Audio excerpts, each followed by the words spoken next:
All right. Firstly, cheers, y'all. Thank you. All right. So previous weeks, we had spoken about a couple of things. We're in the middle of a series. Right? We're in the middle of a weekly series that I like to call the Case for Judaism. By the way, little promo opportunity. If anybody wants a little book about these topics, yours truly has one for you. It's called, drum roll, The Case for Judaism. And in there, we talk about all these ideas, and they're laid out very, very clearly with good content that is short and concise and direct, full what you need, but not more than you need, and keeping it very direct. So if anyone's interested in that, you can look up The Case for Judaism by yours truly. You can find it on Amazon. Go for it, or you can get in touch with me. Okay, now that we got the promo out of the way, now we can get to it. Okay, previous weeks we spoke about the concept of God, why we know that there is an infinite being. Last week we spoke about why on earth would I believe that there's a God who gave the Torah to the Jewish people. This week we're moving along to the next principle of Judaism, which is why would I believe that the oral tradition of Judaism, the oral law, the Torah, the oral Torah, is legit and relevant. For those of you who don't know what the heck I'm talking about, oral Torah, what are you talking about? You know? So I'll share with you very quickly that the Jewish idea is not that not simply that God gave the Torah back in the Dizay, and then, you know, later on, some people had some ideas about it. Some rabbis, some dudes with like long beards and stuff had ideas about stuff and then started talking about it. Right? That's actually not the Jewish idea. The Jewish idea is that when God gave the Torah to the Jewish people, so he also gave over a way that it should be applied and interpreted practically, okay? This includes the Talmud. If you're familiar with the Talmud, this includes the Mishnah and the content in the Mishnah, which also expands out to the Gemara. Also includes Kabbalah as well. All right, so there is other things that were given over that were not put down on paper, or shall I say, put down on stone.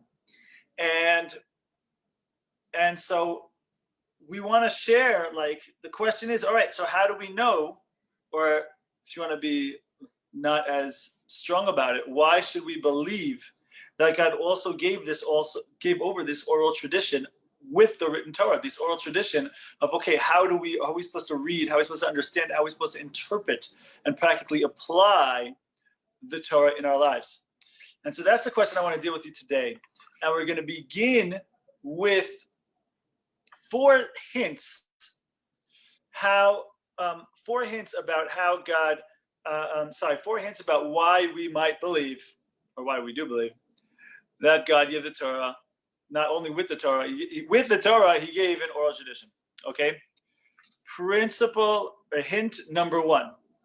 If you actually crack open the good book and you look around and you actually have some level of understanding, you're going to find a whole lot of mistakes, a whole lot of contradictions, of flaws, things that seem to be in the wrong tense in Hebrew or something like this, right? Now, I give you an example. Very simple example that some people with a little bit of Jewish knowledge and background might be aware of is that when the Jewish people got to Mount Sinai and they camped at the bottom of the mountain, it says that the Jewish people, that they arrived at Sinai, and then it says, and he encamped there, across from the mountain. So, obvious question, we're talking about an entire nation.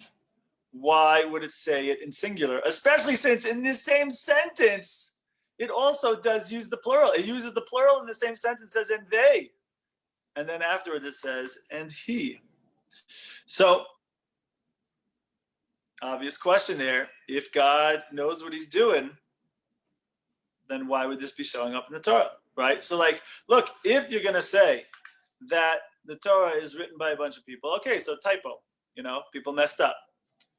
However, given our conversation and our class last week, right, and everything when we come into the class today, we're building upon the assumptions of the previous weeks. Again, 2 weeks ago, we spoke about the idea of how we can know that there's a God and what difference that makes in your life. And last week, we spoke about why we believe that God gave the Torah to the Jewish people, right? Right? Basically, we outlined why it is more reasonable to believe that God gave the Torah to the Jewish people, and is more of a leap of faith to blindly assume that God did not. So, building upon that understanding that God gave the Torah to the Jewish people, so then how could it be, and why would it be, that it's loaded up with a bunch of supposed mistakes? Let me give you another one. Later on, when at the Ten Commandments, right? That God is giving over the first commandment, the first thing that God says to the Jewish people at Mount Sinai is, Anochi Hashem Elokecha asher tzidticha me'eretz. I'm Hashem your God who took you out of Egypt. My friends, look, if you know anything about Hebrew and Hebrew grammar, right there in that number one booming statement, there is a mistake in Hebrew grammar. I am Hashem, your God. Now in Hebrew, in English, when we say your, in modern English, I should say, when we say you, we say you to a single individual. We could say you to a group of individuals, right? You guys, blah, blah, blah, right? It could be you could be for the singular, you could be for a plural amount of people. In Hebrew, it doesn't work that way. There's a you for a singular individual.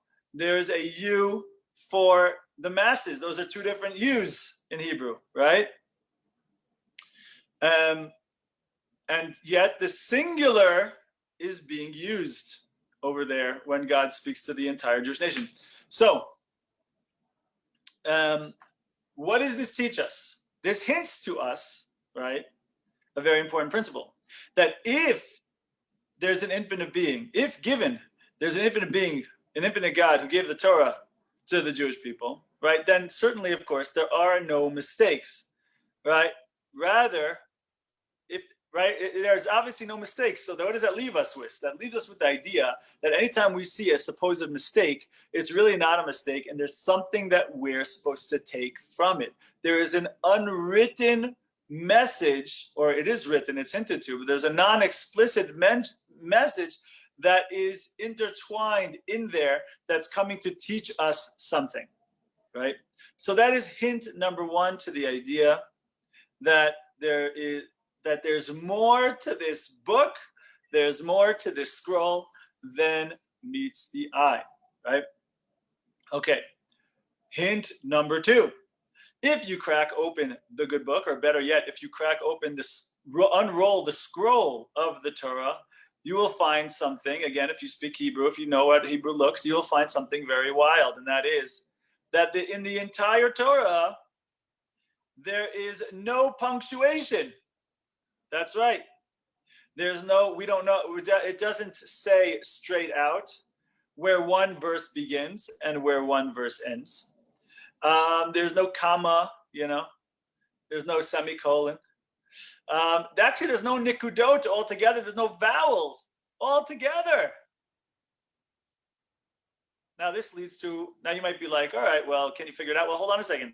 The truth is that this leads us to certain questions, right? Which is like, meaning this can very well lead us to certain questions of interpretation, right? Easy example. In the Torah, it says not to eat, or not to cook, don't cook a calf in its mother's chet lamed bet in Hebrew. Those are the Hebrew letters. But hold on, there's different ways with the vowels. There's different ways you can read that word. Don't cook a calf in its mother's chelev or in its mother's chalav. Chelev means fat. Chalav means milk. So hold on a second. What is the giver of the Torah trying to give over to us Well, we don't. If you just look at the letters, if you just look at the scroll of the Torah, you actually don't know. Is he trying to? Is the infinite being trying to tell us all possible interpretations? Is the infinite being trying to tell us, you decide? Is the infinite being trying to tell us, don't cook it in its mother's fat? Is the infinite being trying to tell us, don't cook it in its mother's milk? So we are not given any direction, at least not straight out in the verse in the Torah. However, we of course do have the oral tradition, which understands that the way this verse is to be read is not to cook a calf in its mother's chalav, in its mother's milk, right? Okay, so that's important, but let's recognize then that's hinting to us, all of that stuff that I just mentioned, that's all oral tradition. Which vowels go where is oral, how we punctuate, where one verse ends, the other begins, that's oral, that's part of the Torah Shabbat Peh. That is part of the oral law, part of the oral tradition, how to interpret and apply the Torah in our lives. What was the intent, right? So that is hint number 2. If the infinite God gave us the Torah, then its message carries deliberate intention with deliberate interpretation. Okay, hint number 3. And by the way, my friends, you're always invited to chime in on the chat, questions, thoughts, ideas. If it's interesting, then I will, and if I see it, then I will gladly address it. Yeah. So don't hesitate. Okay, cool. Hint number 3. Hint number 3 is that there are many, many, many things in the Torah that God in the Torah mentions them, but does not define them. Example number 1, famous example that people have probably heard before. Anyone who's heard a class on this topic will have heard this, and that is the tefillin that we wear. The tefillin that we wear. In the Torah, it says that you should wear tefillin between your eyes. Now, never mind the fact that we don't put the tefillin here; we put it here. That's not even what I'm talking about. But it says to put, doesn't say tefillin? Did I say tefillin? It says to wear totafot between your eyes. What are totafot? Answer. Oh. Doesn't define it. Does you think in the Torah, does it say to make them out of leather? No. Does it say to make boxes? No. Doesn't say what shape. All of that is oral tradition, which means to say, again, that there was another quote-unquote conversation that happened at Mount Sinai. It wasn't just what was written down in the Torah. There was also understandings and interpretations and modes of application that were given over at Mount Sinai. Right? I give you another one. The Torah also discusses the concept of divorce, for example. Does the Torah say what that procedure looks like? No, not really. Not really. Certainly not specifically. Right? Right? Also, the Torah teaches us to love the convert. Hold on a second, though. How do you convert? Not written black and white in the Torah how to convert. But you see that means to say that the Torah mentions things that it is assuming that you know the meaning of it, which means to say the Torah is assuming that you know that there was another conversation and you know certain things about that. There are certain concepts that have been hashed out through another conversation, and then the Torah is writing certain references, basically assumes that and references that other conversation. Again, that is very, very strong indication that there is an oral tradition that is not officially written down in the 5 books of Mo. Are you with me? Very important. Now, let me give you one more, right? One more, and I believe that this is the clincher if this is not enough for you right now. And by the way, there are more examples of the one I just give you. More examples of different things that are mentioned in the Torah that aren't defined black and white in the Torah, assuming that you know what they are. I'll give you another one. Another, and perhaps this is the the grandest of them all, is that the Torah itself actually refers to an oral tradition straight out.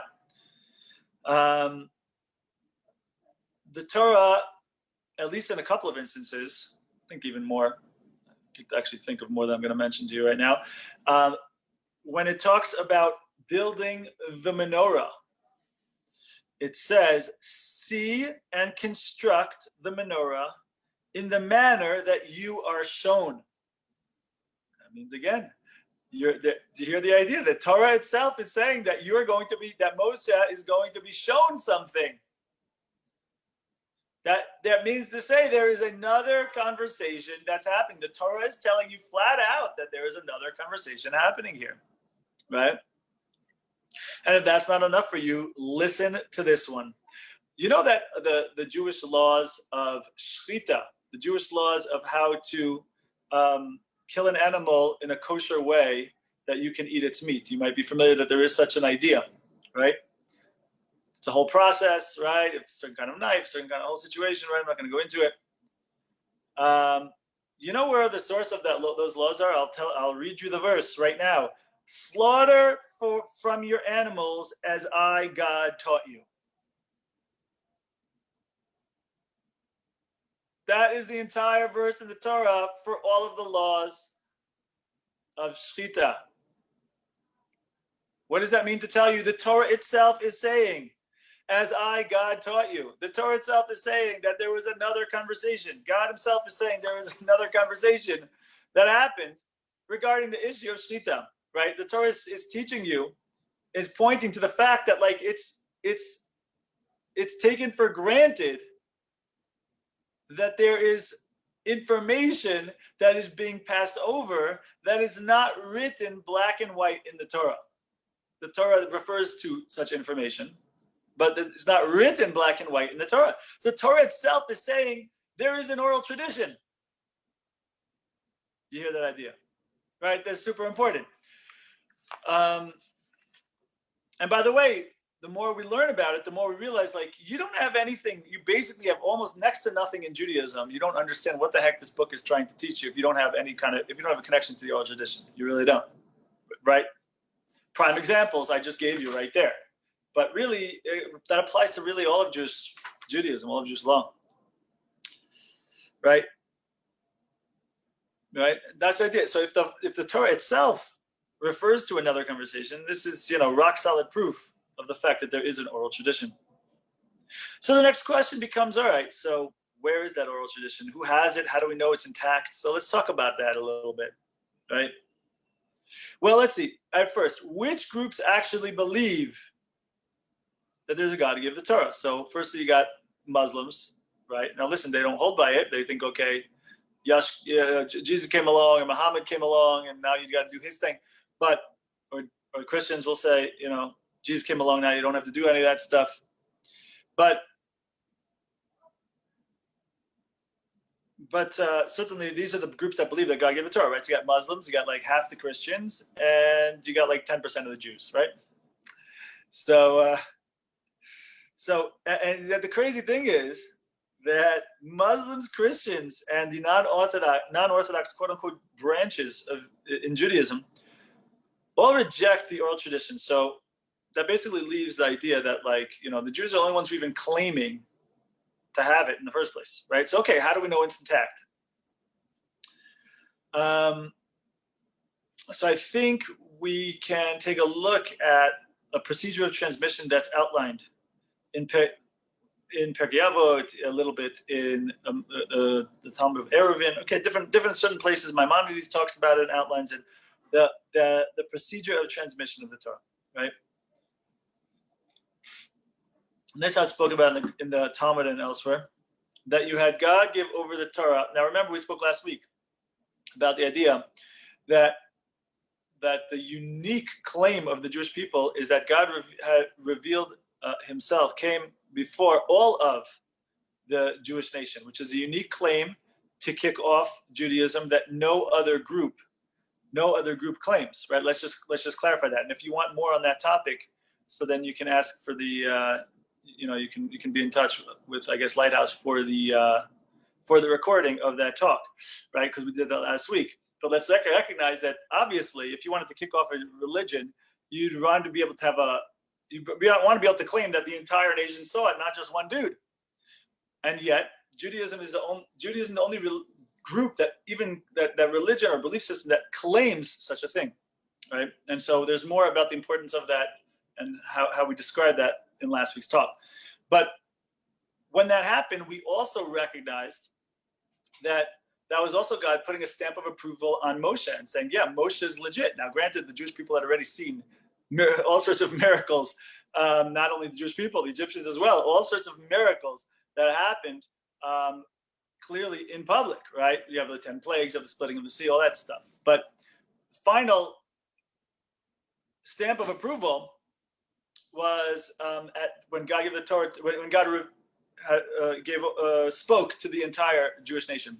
And so that was the final official validation of Moshe of this guy's a legit prophet, right?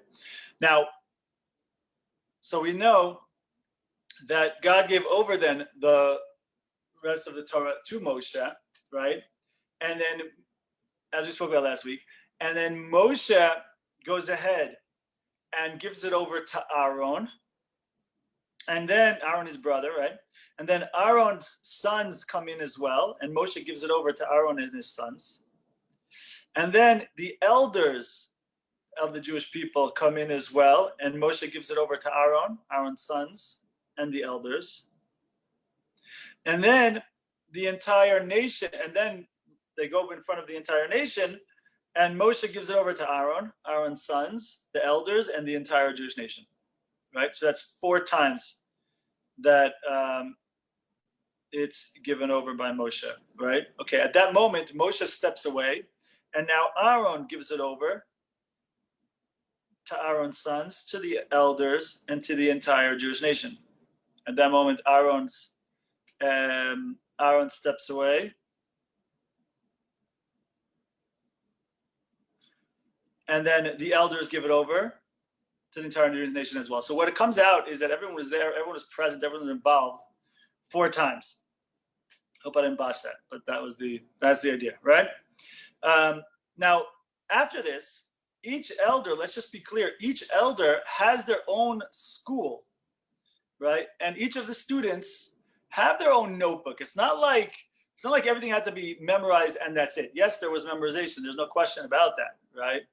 And that's, by the way, one of the historians, that's one of their problem with the oral tradition, because, we see the Talmud is only written down 1,500 years later when the Jewish people are being attacked and the sages are being hunted down and there's a fear that it's going to be lost. That's when they wrote it down in an official document called the Talmud. But historians have a difficulty with the idea that hey, people had things committed to memory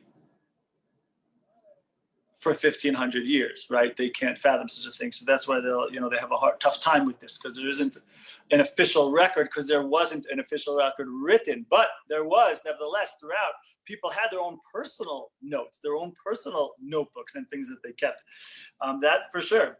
And so again, what would happen would be that then the elders would teach the student would ultimately learns to a certain high enough level that then the student repeats and gives over everything that they know to the elder, and the elder sees that this person's good to go, gives them a stamp of approval, and this is it's something called smicha, rabbinic ordination, and this is official rabbinic ordination that started all the way back from the times of Moshe. And so Moshe gave it, and this was Moshe giving it over to the elders, and then the elders, of course, have their own school, and the elders give it over to their students, and then the students become elders, and then et cetera, and this is how it carried on all the way till for a very, very long time. Anyway, this is how things got passed on. This is how the oral tradition happened, right? And anytime there was any kind of discrepancy, it would get wiped away. It would get voted away by the elders. And let's just be clear.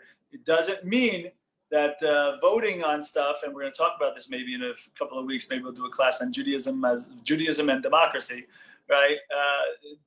In Judaism, there was an idea of within the Sanhedrin, the high court, whatever, there would be an idea of voting, but it doesn't mean voting didn't mean like that every Joe Schmo Jew who went to Hebrew school and had a bar mitzvah party now gets a vote on what is Judaism, right? No, that has nothing to do with that.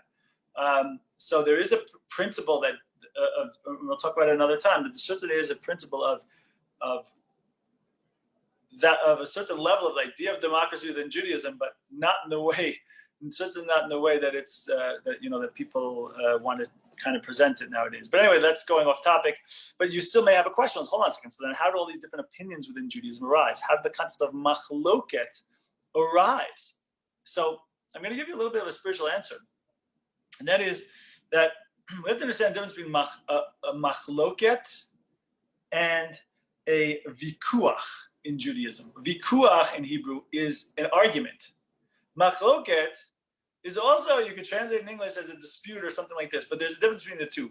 Vikuach is also, I'm going to try to force you to take on my opinion. I'm going to try to show you what I am right and you are wrong. Okay? Machloket isn't really that. Machloket is that, like the Arizal talks about. Rabbi Arizal, one of the great Kabbalists, explains that the word machloket in Hebrew. So hold on a second. Yes, korach would be more of a vikuach, right? Korach is a machloket that's not legit, okay? But machloket that is legit is when there are two opinions that, like again, like the Arizal says, machloket is the same letters as the words mate, chelek. That the parts die out. That a lot of times when we have a dispute, we have a like a vikuah, for example, you have two. That the whole idea of Judaism. It's not like two sides that I'm going to try to show that I'm right, you're going to and show that you're wrong, and therefore I'm going to be victorious and you're not. No, because the idea is that there is more than one correct angle and window into Judaism, right? That it's like I like to explain this. Do I have it with me? I do not. I do not have it with me today, unfortunately. But if any of you guys Google, don't leave the Zoom right now. But later on, you Google like old lady, young lady picture.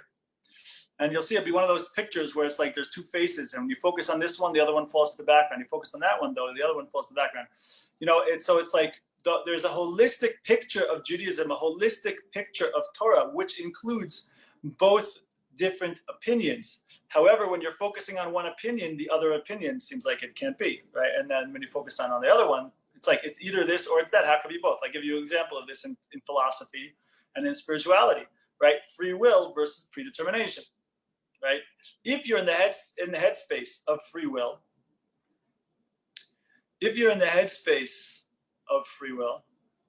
so you say, okay, listen, if we have free will, then there's no way that God knows what we're going to do. Because if God knows what we're going to do, then how could it be that I have free will? Right? And so one, by necessity, has to negate the other. However, and what is Judaism's answer to that? Is it free will or is it predetermination? The answer is yes. So our issue is that when we enter into one, we lose, our brains aren't big enough. We're not holding in a grand enough, more expansive enough headspace where we can understand how they could, where we're able to truly grasp and internalize how they both exist at the same time.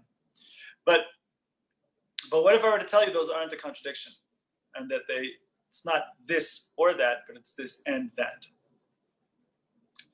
So it's the same thing over here. Matter of fact, the Zohar, the great Kabbalistic book, the Zohar, actually says a very similar thing. The Zohar says that when God gave the Torah to the Jewish people, 600,000 Torahs came down to the Jewish people. What does that mean?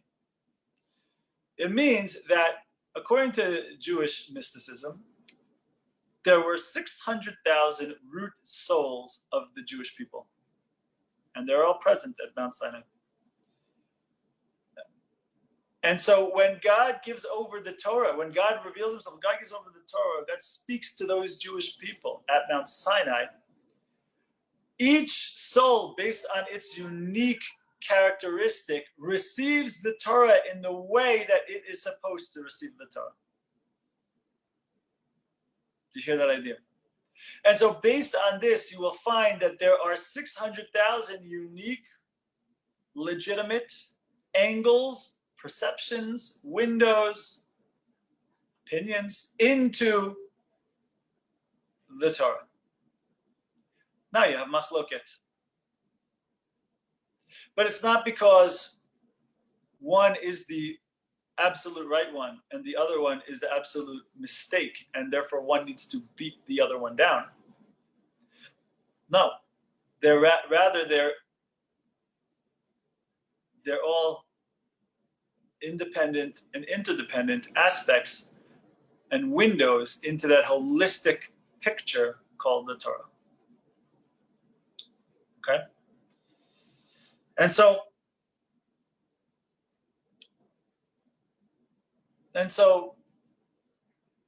now that we have all this clear, hopefully. So some people like to take a step back and ask a bigger, more grand question, which is, all right, well, why do we need this oral tradition thing altogether? Why not just let God put it all in there and call it a day, right? So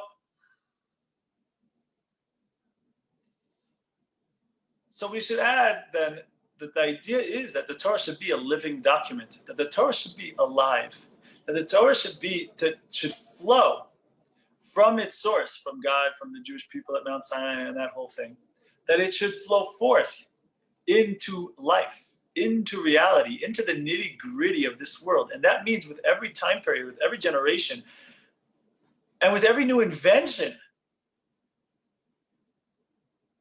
that we evaluate it, that we apply the Torah in this new situation. I'll give you a good example. Medicine. There's a whole field, even in the non-Jewish world, called medical ethics. Is this right? Is this wrong? And there are so many things that in our times that we are faced with new questions, or at least at first they seem like new questions, right? Questions of pulling the plug, questions of organ donations, questions of all sorts of things, all sorts of medical things. Whose life takes precedence and when? At what point? Whose life? A mother, a child. At what point does one take precedence? At one point So what do we do in these situations? These questions, certain operations, all sorts of things, right? Do we pull the plug? Do we leave the person plugged in to become a vegetable? Do we pull the plug? All these things. How does that work? This is the difference between saving a life versus murder in often cases. Sometimes people think they're doing a favor, right? They even have a thing, right? What do they call it? Assisted suicide, right? I forget it. They use a different word now because they don't want it to make it sound bad. So I'm sure they package it a different way these days, you know? What is it called? Something with an E. Euthanasia, right? It sounds like you're staying young too. Make it sound good. I know it's not spelled that way. The point is that the difference between doing someone the ultimate favor versus murdering someone can be very, very, very thin. And so what is the righteous and the true thing to do in that situation? What is the moral thing to do in that situation? God willing, next week we will be talking about the concept of morality, I think. Next week or 2 weeks from now. To look. But all of these things are supremely relevant. And so what the oral tradition, one of the aspects of what the oral tradition is all about is that the Torah is alive. If all you have is a written document and the buck stops there, it's static. When you have something that's oral, so the conversation continues. We take and apply the principles, the godly principles that are eternally valuable and eternally worthwhile and eternally true. How does that apply in our unique new situation that seemingly has never existed before? How does God's word, how does God's will express itself even here, right? So it becomes dynamic. And so the truth is, by the way, also I'll add one more point, and that is that really all fields and all skills in all of life, not just spiritual, not just godly, not just Judaism, all fields and all skills require a quote unquote oral tradition. If you're about to be operated on by a doctor, would you want to take the doctor that has read the books and knows the books from A to Z 100%, or would you like the guy who's actually had some hands-on experience and apprenticeship, right? Obviously, you want the person who's had some hands-on experience. You don't want the person who just has read the books, even if he got straight A. The guy's never actually had real life experience. He's never actually been involved in working out. There's so much that's given over in any apprenticeship, in any hands-on experience. There's an oral tradition in medicine. There's an oral tradition in doctorship. By the way, the same thing goes for a shoemaker. I can read in a book how to make a shoe, but until I'm really dealing with the materials and like pushing it open and feel, there's an oral tradition that's given over. If a person's a car mechanic, it's all the same. Any skill, any field, you will have the principles, and you will have the how do I apply this in the scenarios and in the situations. And this is the difference, and so this is another aspect of what the idea of the oral tradition is all about. It's about living these concepts and these principles forth, right? Bringing them forth into expression, into reality, into situations, and this is the grandest in terms of the expression of what we're supposed to do here in this world, which is be a light unto the nations, bring a light into this world, bring God clarity into this world, and we do that in all the nuances of all different situations that we're presented with in every generation. Questions, thoughts, ideas, my friends?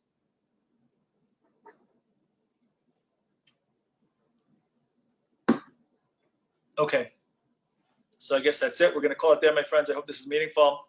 God willing, we'll see you next week for the next little installment of the case for Judaism. All right, have yourselves a great, great day and night. Ciao.